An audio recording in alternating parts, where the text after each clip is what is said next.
right, so I kind of struggled last night in putting together what I want to teach you in 1 hour, right? Because on this, there were so many questions that you guys had, so many really good questions, some of them more advanced than others. It's hard to go, okay, what do I want to cover within an hour? So what I'm going to do is I'm going to hit the high points. I'm going to rest on batteries for a little bit. I really like talking about batteries. I can talk about any of this stuff. I mean, and I could definitely geek out, but I have a reputation to uphold. I don't want to be a geek, although I guess I am one. There's the facade, and then there's the real. So I'm going to hit the high points and everything, but I'm going to do the same thing I did yesterday. I'm going to give you guys the opportunity to ask questions and try and keep it within an hour. So no fun stories. I'm sorry. Wow, you'll just instantly. All right. So, and I will say that I also struggle between just talking about the technical, but also showing the vision. Why so many people are so high when it comes to, I shouldn't say it that way. Right? All that boondocking, right? But why it's such a demand, right? Because as RVers, can I really tell you, if you've been RVing quite a bit and all that you've done is stayed in RV parks or maybe some national parks, you've only scratched the surface. You have only scratched the surface. I grew up and, it was one of those things I remember my brother, when we were young, he goes, when I grow up, I want to sell my house and buy an RV. And this was back in the 80s. And I was, why would you do that?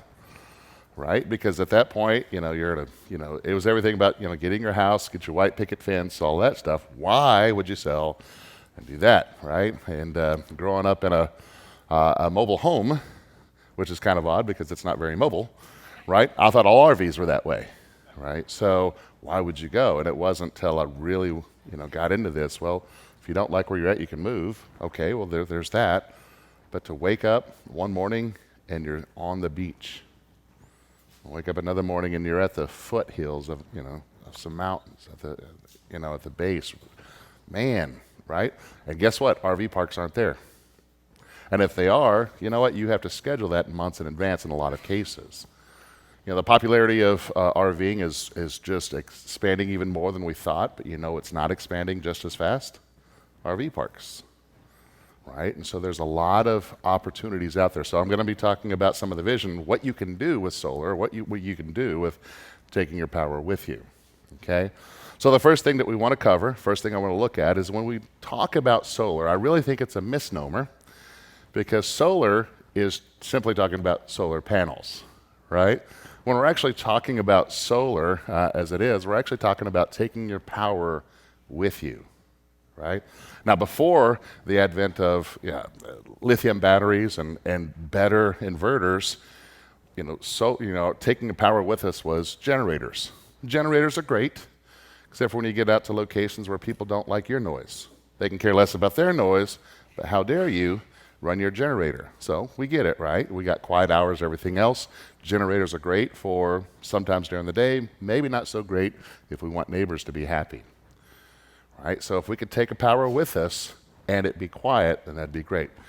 At the heartbeat of what we're talking about with solar are two things. It's the battery and the inverter. We learned yesterday, of course, that batteries are typically DC, DC volts, and it's typically low voltage. And in our rig, most of the stuff that we want to run, our TVs, our air conditioners, possibly our refrigerators, those things, those comfort items, well, they're all 120. So we need to have an inverter that takes that 12 volts and steps it up to 120, but we also need to be able to feed that inverter, and that is with the batteries, okay? So when you think of solar, or when you hear the term solar, I'll tell you that it's only one of 4 ways to recharge your batteries, right?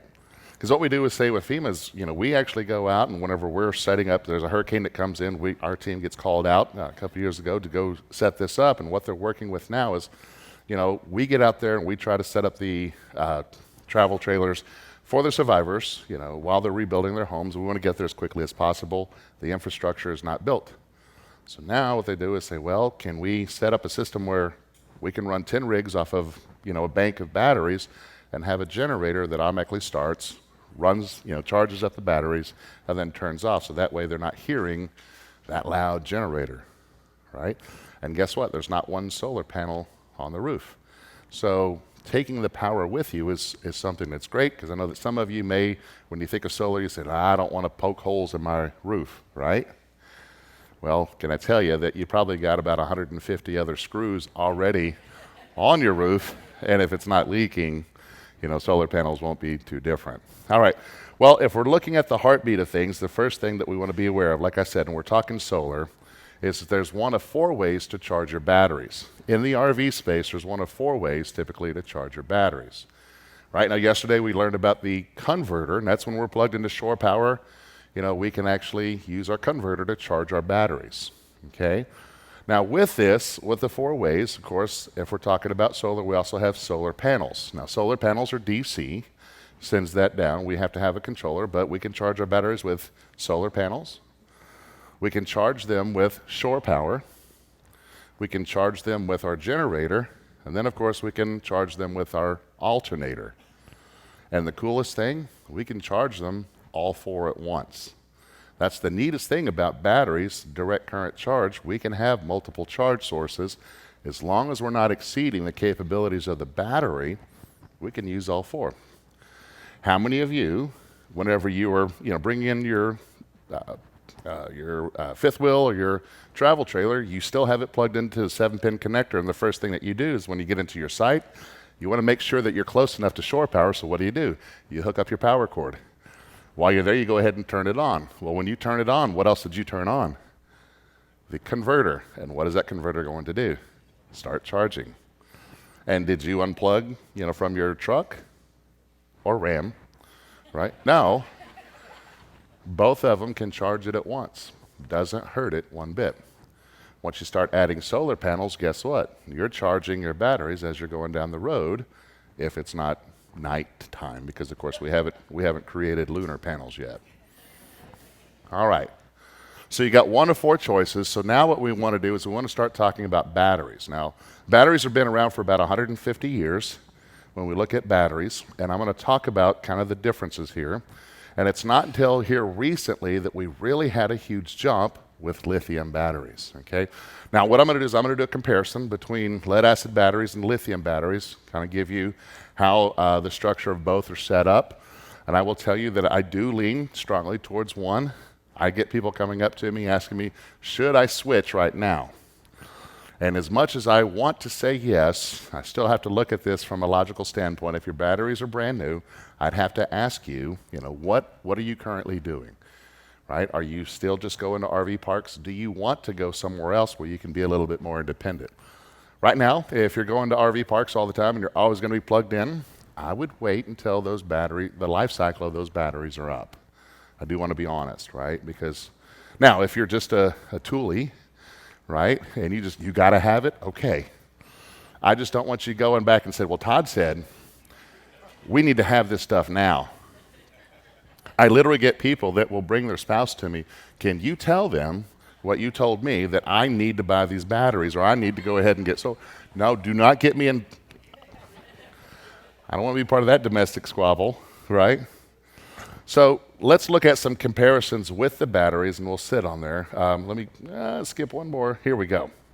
I'll come back to this. I'm going to compare lead-acid batteries to lithium batteries. Now, lead-acid batteries, I think we all know, right? So we just have our standard battery. Inside there, we've got an anode rod, we've got a cathode rod, and all we're doing is manipulating electrons, okay? We have some water in there and some electrolyte. We put some electrolyte in there, and what we're trying to do is get those electrons to move from the cathode rod over to the anode rod, okay? So it's all chemical in how we do this, okay?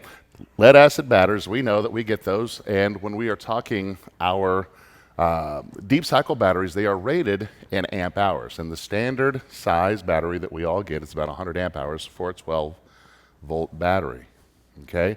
Now, I alerted you yesterday to amps. If I have a motor over here and it's drawing 3 amps, that's how many electrons are going through. When we're talking batteries, and we're trying to quantify how long it would run, we just simply add time, amp hours. All right, so let's look at it this way. If I have a battery and it's rated for 100 amp hours at 12 volts, and I'm running my fan, let's say my fantastic fan inside my RV, and it pulls 2 amps per hour. How many hours could I run that fan before my battery is completely dead? About 50, right? Okay, now we got to look at the fine print of this lead acid battery, right? They will rate it for 100 amp hours, but because it's chemical, what we have in there is water, and we have some electrolyte. Now, electrolyte, just think of salt. Okay, if I were to completely drain that battery over and over and over, I'm going to wear the life out of that battery super quick. So while they rate it at 100 amp hours, they give you in the fine print, hey, to keep this battery maintained, please do not discharge it more than 50%. Right? So on average, we only discharge it to 50%. Not only that, but we also learned yesterday that a fully charged lead acid battery, once it's fully charged, will produce 12.7 volts. It's a linear discharge, and at 50%, it's down to 12 volts. When we're at 40%, we're below 12 volts. Okay, and then if we do that, our motors that are looking for 12 volts, if they don't get the volts, they have to get the amps. Remember learning volts times amps yesterday? If volts drop, amps must go up in order to make the same amount of wattage. Well, when amps go up, it gets hot, and this is what burns out motors. So with all that, 50 amp hours is what we get. So let's look at the math again. You have a 100 amp hour lead acid battery. You're just trying to figure out how long can you run your fan off of one battery, right? You figure out that your fan's drawing 2 amps because you looked at the data plate and you learned yesterday, that if it's watts divided by volts, you can get amps. All right, so you do that and you say, okay, well, 2 amps. 2 amps on a 100 amp hour lead acid battery technically will give us how many hours can we run that? About 25, right? About 25. And that's just that one, okay? Now, I'm sure you have your lights on and everything else. Now, because this is chemical and because this is a lead acid battery, we have this electrolyte in there. Now, electrolyte is salt, so I just want you to think about having a cup of salt water there. If you just take salt water and you set it down on the table and just let it sit there, what will happen over time? Right, we'll see that the salt will just simply fall down, what we call stratification, right? And it's the same thing with our batteries, okay? So what we want to do is we want to keep that water in there, but not only that, we want to keep it stirred up. So we learn things about our batteries, right? Can I tell you the best thing that you can do if you have lead acid batteries, the best thing that you can do is keep it on a charge, right? Keep it on a charge. So for those of you that aren't RVing right, you're still part-timers. You put it up for a while. You live the dream for a little bit, and then you go back to whatever it is you're doing, only you don't want to go back to the dream again. When you put it up, what we understand with lead acid batteries is that the best thing that we could do is keep it charged up. You got that salt water there, you want to stir it up, okay? Our converter inside our rigs are pretty great, right? They are basic in nature, but they are a maintainer, right? Once that battery is at 12.7 volts, they'll just send just a very little charge. And that is the absolute best thing that we could do for batteries. For a lot of you, I think you are told that what you should do when you put your you put your rig into storage, you button it up, is to go over there, go away, fly, go over there and just simply turn off the battery disconnect.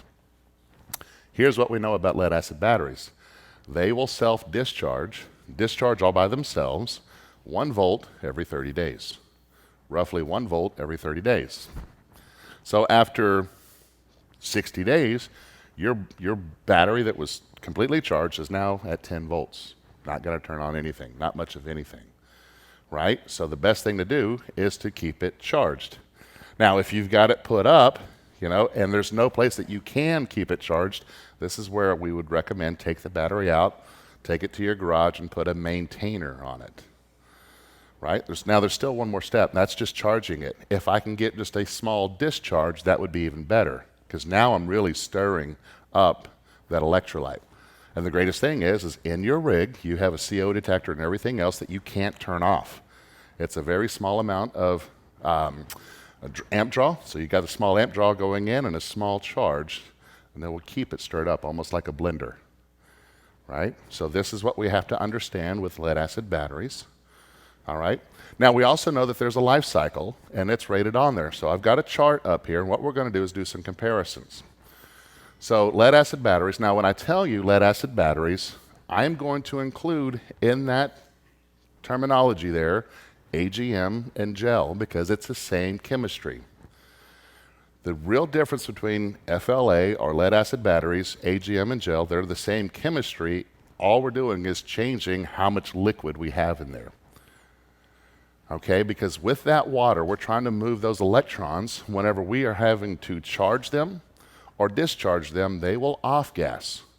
Well, whenever we are taking water and we are, quote, boiling it or causing, that to separate, what happens is we discharge hydrogen. And this is why our lead-acid batteries are sitting on the outside of our rig, because we don't fare too well by breathing hydrogen. Okay? So they do off-gas. Now, they don't off-gas by themselves. They only off-gas on whenever we're charging them or discharging them at a kind of a high rate. That's why lead-acid batteries have to sit outside. But lead-acid batteries, having that much water, we have to add water. We have to maintain them. The more we use them, the more we have to add that water, because if we keep pulling off the hydrogen, we no longer have water. H2O, we take the H out. All we got is 2O, and that goes out as well, so we have to add water. And what kind of water do we add to lead-acid batteries? Distilled water. Now, in a pinch, if you don't have distilled water, just your regular drinking water will work, right, if you're out there.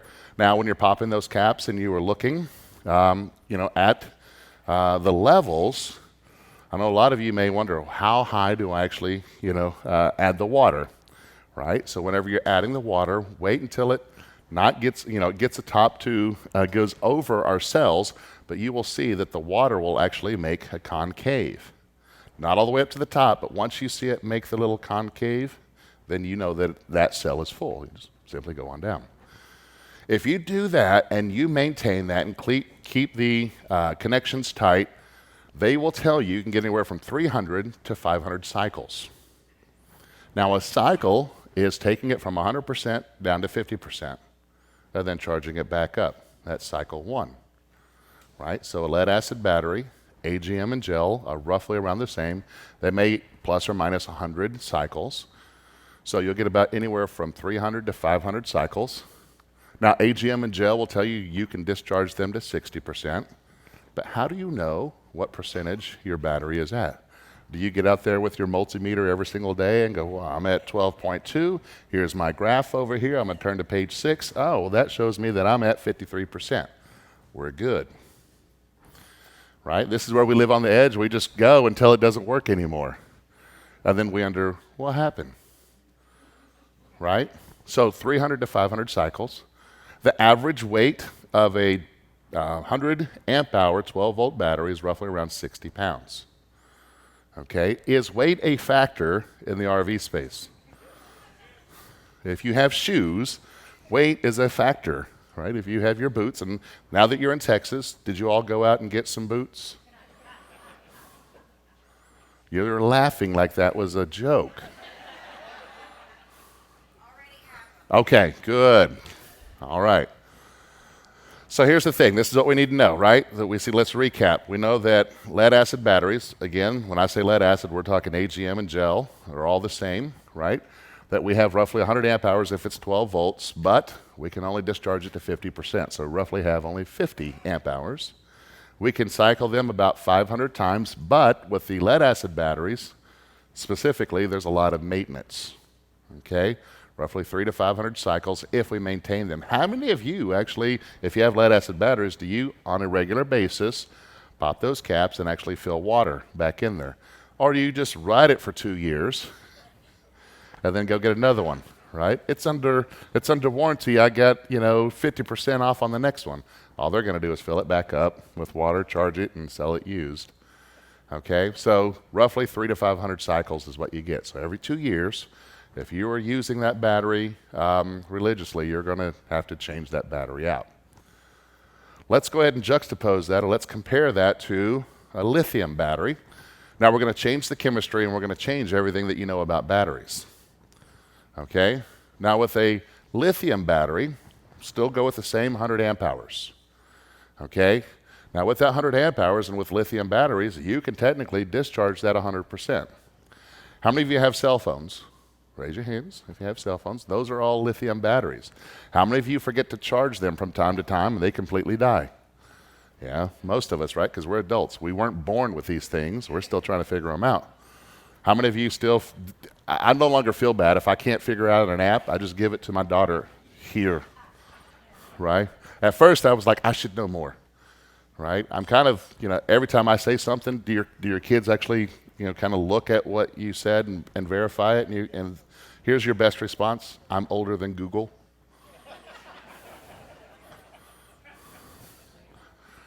All right.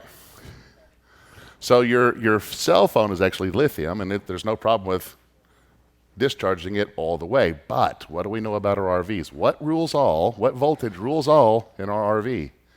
12 volts, right? So we don't want to discharge that battery 100%, because then we've got no brains to tell something else to turn on. So what we'll do is we'll say 90%. So instead of 100%, we have 90%. Now let's look at the cycles. Because this is a different technology, we can have anywhere from 3,000 to 10,000 cycles. 3,000 to 10,000 cycles. Last night, I'd let you know that these lithium batteries will last longer than you, and you all kind of got upset. Oh, Todd's calling us old. No, the shoe fits. I didn't say that. I just repeated it.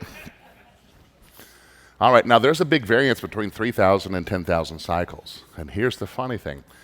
Lithium batteries are the first battery that we began to add technology to. True technology. Inside a lithium battery, I've got 4 cells. Just a standard 12-volt battery, I've got 4 cells. Each cell actually produces roughly between 3.2 when it's halfway charged, all the way up to 3.65 volts. Okay? Now, because I have 4 different cells, which is a different chemistry than we have from lead-acid batteries, these 4 cells are physical. Okay? And from time to time, even though they're all the same chemistry, they can get out of balance.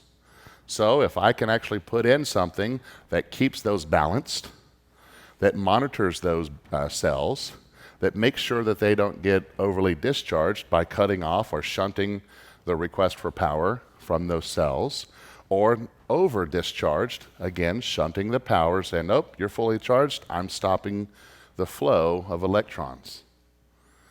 Right? So what we're doing now is we're taking just a circuit board, and we're saying, here, check for voltage, check for balancing, cell balancing, make sure that they're not overcharged, make sure they're not over discharged. Oh, and check the temperature. So now what we're doing is we're adding technology to them, right?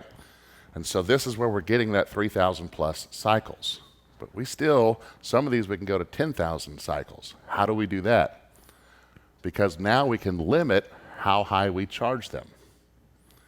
You see, with lithium batteries, we can charge them 100%, and we can get anywhere between 3,000 and 5,000 cycles. But if we lower that voltage just a bit, we can actually get 10,000 cycles. Let me compare it to this. I ask you to get up right now and sprint to your RV. I'm going to smile because I'm actually watching this. Half of us won't make it to the door before we stop the sprint and maybe get to a nice brisk walk, right? Well, that's kind of, if I were to make the same analogy, that's what it would be. If we keep charging these to 100%, we're asking them to sprint. And as we all know, we sprint less far than jogging or walking. But all we have to do is drop it down to 98%, 95%. Now we can cycle these double. And the neatest thing, because the chemistry is different, once we get past those 5,000 cycles, the battery isn't no good. What's happening is, instead of fully charging up to 100 amp hours, now it may be 80 amp hours or 70 amp hours. So let's think about this. All your life, you've been using lead-acid batteries and only getting 50%, right? Now, if you go over to lithium and you use them 5,000 to 10,000 cycles, and now you're only getting 80%, are you going to throw that battery away? No. This is why I'm saying it's going to outlive you. Okay? So if we treat these okay, we don't get them too cold, get them too hot. Oh, and here's the coolest thing. We never have to add water. Never have to add water. They also do not off-gas, which is really great because at $1,000 a battery, they do grow legs and walk off. You would never put those on the tongue of your RV. If you do, please raise your hand and tell me what site you're at. I will relieve you of that weight. And speaking of weight, roughly they're half the weight of a lead acid battery. 60 pounds for a 100 amp hour lead acid battery on average, 30 pounds for a 100 amp hour lithium battery. And so now you can have your batteries and your shoes. Okay?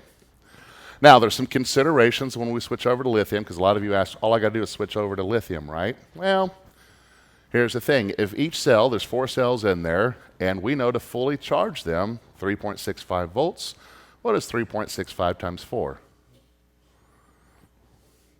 14.6. You know he didn't break out the calculator. He probably has a lithium battery. He was, this is what I'm going to do. 14.6, right? So this means if we switch over to lithium batteries, we have to have a charger strong enough to go ahead and charge it. Now, lead acid batteries, they actually have 3 different levels that they like to be charged at. We charge them in bulk, absorption, and float. Have you all heard that before? All right. Now, remember yesterday I had you hold up your hands and you have that clear tube of water? Let's go ahead and put this back up. Now, in a lead acid battery, if we're in bulk charge, again, if voltage runs downhill, my battery's only 11 volts, but my converter's at 13 volts. Do you see that's a big slope? Would the water run fast? So we'd have a lot of flow. But as the battery begins to charge up, what slows down? The flow. So what happens with a lead acid battery, it starts off maybe at 14 volts until it gets to about 80% charged. After 80%, what they'll do is they'll drop that charge down, that voltage down to about 13.6. Now at 13.6, we're going to slow down the amps. And then finally, when that battery's pushing back about 12.6, it's going to drop down to about 13.2. And let me tell you how long this takes. Roughly 8 to 12 hours to charge your lead acid battery. One of those. Because it does not do a very strong charge or discharge. On average, a lead acid battery can only produce about 40 volts continuous. 40 amps continuous. 40 amps continuous. This is why you not only have a lead acid battery, but you have a converter. The two work together to get the big loads up and down. Because a lead acid battery can't do it by itself. And it takes 8 to 12 hours to charge them. Lithium batteries, on average, smallest one, 100 amp hours for our application, they can be charged at 100 amps by themselves. And they can discharge at 100 amps, so more than twice the power of a lithium or a lead acid battery. You ever notice that you don't say the word converter if you have a lithium battery? Because a lithium battery is a sprinter, where a lead acid deep cycle battery, if we were to compare the two, it's a jogger. Hey, I can handle the small loads and I can do it for a little while. Well, a lithium battery is like that decathlon. You know, they sprint, they jog, they run marathons, they do all of it. And that's what a lithium battery is like. We can run it fast, we can run it slow, and we can run it for a long time. It doesn't off-gas. So we can put it in our rigs, but the consideration is, of course, that we need to have a charger big enough or strong enough to charge it. Lead acid batteries like the 3 steps. Lithium batteries like a constant voltage. 14.6 is maximum, so if you drop it down to 14.4, your voltage, got constant voltage, you're going to get even more cycles out of the battery. Good so far? All right. So this is for me, just personal opinion. If your batteries are going out, to me, it doesn't make sense to keep buying lead acid batteries. Difference in cost, the lithium lead acid battery, depending on the sticker they stick on the front, is anywhere from $80 to $120. A lithium battery, they're bringing the price down, but you're looking at roughly around $800 for that battery. Whoa. All right, there's the elephant in the room, right? Except for you're changing out that lead acid battery every 2 to 3 years. In the course of 10 years, it's already cheaper for you to go with a lithium battery, right? Not only that, you have, if you actually break down the cost per watt, what the actual wattage would be, we'll see that it's 3 times cheaper to go with a lithium battery. The question is when? When do you do it, right? And that's really up to you. I'm not telling you to go out right now and do that because, you know, if you're still just doing the cycle, you know, the tour of going to different RV parks, it may not be necessary because you have your converter. But for those of you, how many of you travel? You're road warriors when you travel. None of you. It's just us. I know. Right? Well, we only get 2 weeks off whenever we travel, right? And so we don't really like taking 2 or 3 days to get to our destination, touch base and then drive 2 or 3 days back. So when we go, we travel 10 hours, 12 hours, every single time we go, right? Well, for that means it's hard for us to schedule. And the first couple of years, that's what we did. We would think, okay, we can go 400 miles. Let's go ahead and get a reservation here at this park because we're going to be showing up at night. No one's going to be at the office. Let's go ahead and show up. And the problem with that is there's always something that happens as you're trying to schedule out, right? You never show up earlier than what you think you would, right? Especially if there's a big beaver sign up in the sky. Ooh, let's pull over. Got to get some nuggets. Right? So you always show up later, but you have that schedule. Now, how many of you have felt like, you can drive, you go, I got 4 hours in me, and then 30 minutes later, you're like, you got to find something. I can't keep my eyes open. I mean, that's how I do it. Oh, I can go all night. Can you find something? And so for us, having the ability to take the power with us, we have also learned that we love wally docking, right? Walmart, parking lot, parking, right? And a lot of you, especially reading, like, I would not do that. I am not that, banjo-y. Ba-da-ding, ding, ding. Yeah. Until don't knock it till you try it. Well, whether it's Walmart, whether it's, the different places that you can do that, you will find out. Now, here's the thing with Walmart, every 30 minutes, it doesn't matter what city you're in, every 30 minutes there's a Walmart. So you don't have to plan that much. I mean, you just call them up in advance. Walmarts, rest stops, Lowe's, yeah, Cracker Barrel. Yeah, if you have a small rig, we tried that with the 43-footer, and we're like, no, this isn't us, right? This would be great because then you get breakfast, coffee and eggs and bacon. Oh, yes. All right. Let's get back to topic. For us, if you could take the power with you, then we have no reservations whatsoever. 30 minutes is all we need to give a window. Right? I have to sleep with my air conditioner on. I like the noise. I like that. I like diesel noise. I don't know why, but you park me up next to a diesel and the engine's purring. Oh, man. Dead to the world. I don't understand you people that like it super quiet because it's never super quiet. There's always a cricket. And they're changing their tempo. Drives me crazy.